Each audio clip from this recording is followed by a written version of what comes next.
नगरपंचायत कार्यालय फुलंब्रीत पत्रकार दिन मोठ्या उत्साहात साजरा करण्यात आला।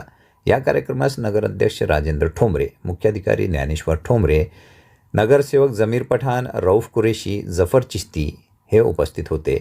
तसेच कार्यक्रमाला संजय मोरे, रऊफ शेख, सुभाष नागरे, धनंजय सीमत, इस्माईल खान, सय्यद निसार, नंदुकुमार हापत, नवनाथ इधाटे, महावीर जयस्वाल, संदीप मोरे, परमेश्वर काळे, गणेश जाधव, फेरोज पठाण, पंढरीनाथ काळे, सरफराज पटेल, सूरज सोनोने यासह विविध माध्यम प्रतिनिधी मोठ्या संख्येने उपस्थित होते। नगरपंचायत कार्यालयात सर्व पत्रकारांचे स्वागत करण्यात आले। नवनिर्वाचित नगराध्यक्ष राजेंद्र ठोंबरे यांनी दैनिक सामनामध्ये कार्यरत असतानाच्या आठवणींना उजाळा देत त्या काळातील वृत्तसंकलनातील अडचणी तसेच अनुभव उपस्थितांसमोर मांडले। मुख्याधिकारी ज्ञानेश्वर ठोंबरे यांनी स्वातंत्र्योत्तर काळापासून पत्रकारितेची भूमिका, लोकशाही व्यवस्थेतील तिचे महत्त्व यावर आपले मनोगत व्यक्त केले।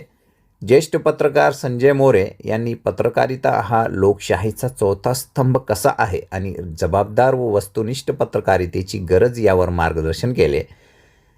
कार्यक्रमाच्या शेवटी पत्रकार बंधूंचा सत्कार करून त्यांना शुभेच्छा देण्यात आल्या। सामन्याला जवळून पाहिलंय दैनिक सामना की जेव्हा सुरुवातीला दैनिक सामना चालू झाला तर त्यावेळेस दैनिक सामनाची एजन्सी माझ्याकडे होती आणि तिथं वार्ताहर पण मीच होतो आणि सायकलवरती पेपर वाटला आणि त्यावेळेस मला कल्पना होती की त्यावेळेस अण्णा सीमन जे वडील होते, आबा होते, त्यावेळेस आबाकडं सगळी एजन्सी राहायची आणि त्यांच्यासोबत मी पण ते काम करायचो, बघायचो, त्यांचं बघून मी पण चालू केलं आणि दैनिक सामना आम्ही एक शिवसेनेचा वृत्तपत्र म्हणून, एक शिवसेनेचा आपल्या पक्षाचं वृत्तपत्र म्हणून आम्ही त्यावेळेस चालू केलं। त्यावेळेस लोकमत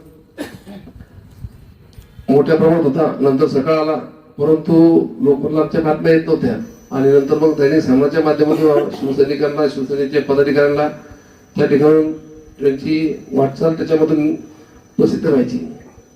आता सगळेच वृत्तपत्र सगळ्यांच्याच बातम्या छापतात आणि त्या जनतेपर्यंत, लोकांपर्यंत पोहोचवण्याचं काम करतं आणि ती खूप मोठी जबाबदारी आपल्या, जसं म्हणतो तुम्ही, या चौथा स्तंभ आहे म्हणून सगळी जबाबदारी आपल्यावरती, म्हणजे राजकारणी लोक असेल, अजून काही अधिकारी वर्ग असेल, काही घटना असेल, काही घटना घडायच्या, सुखद दुःखद घटना घडत्या, अनेक संकट येत्या, तर त्यावेळेस पेपरच्या माध्यमातून, आता हे आलं व्हॉट्सअप, फेसबुक आलं, इलेक्ट्रॉनिक मीडिया आला, परंतु त्यावेळेस पेपरच्या माध्यमातून जायचं।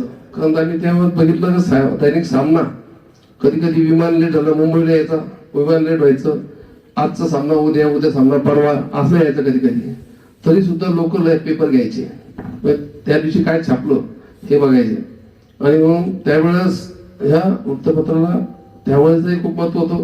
कारण लोकांपर्यंत, जनतेपर्यंत कधी कधी आजचा पेपर उद्या जायचा आणि ते लोकांना त्याच्यातून माहिती पडायचं की काय काय घटना झाली, काय काय चांगलं झालं, काय काय वाईट झालं, कुठं काय झालं आणि कोणी काय काम केलं, हे सगळं पेपरच्या माध्यमातून माहिती पडायचं। आता तर ताबडतोब इथं इलेक्ट्रॉनिक मीडियावरती इथं बसलो, लगेच ताबडतोब क्लिक केलं की लगेच जातं, लोकांपर्यंत पोहोचतं। पण त्यावेळेस खूप संकटातून गेलेले पत्रकार सगळे आपले आणि पूर्ण जे प्रेस आहे, पत्र त्या ठिकाणचे ज्या प्रेस चालवणं आहे ते पण खूप अवघड होतं। कारण शेवटी ॲडव्हर्टाईज जोपर्यंत मिळणार नाही तोपर्यंत पेपर पण चालणार नाही आणि त्याच्यासाठी सगळ्या लोकांचा सपोर्ट त्यांना महत्व होतं। विशेषतः सर्व एक महत्वाचं, आम्ही ज्यावेळेस एमपीसीचा अभ्यास करायचो, मला हे आठवतंय की ते वृत्तपत्र का सुरुवात केली होती, तर सामान्य लोकांचे जे प्रश्न आहेत ते ब्रिटिश जे राज्य होतं आपल्या देशामध्ये, की त्यांना ते कळले पाहिजेत। नवनिर्वाचित नगराध्यक्ष माननीय राजेंद्र ठोंबरे साहेब, त्याचप्रमाणे मुख्य अधिकारी, ज्येष्ठ नगरपंचायत सदस्य, नगरसेवक रऊफ कुरेशी, आमचे बाबा जमीर पठाण,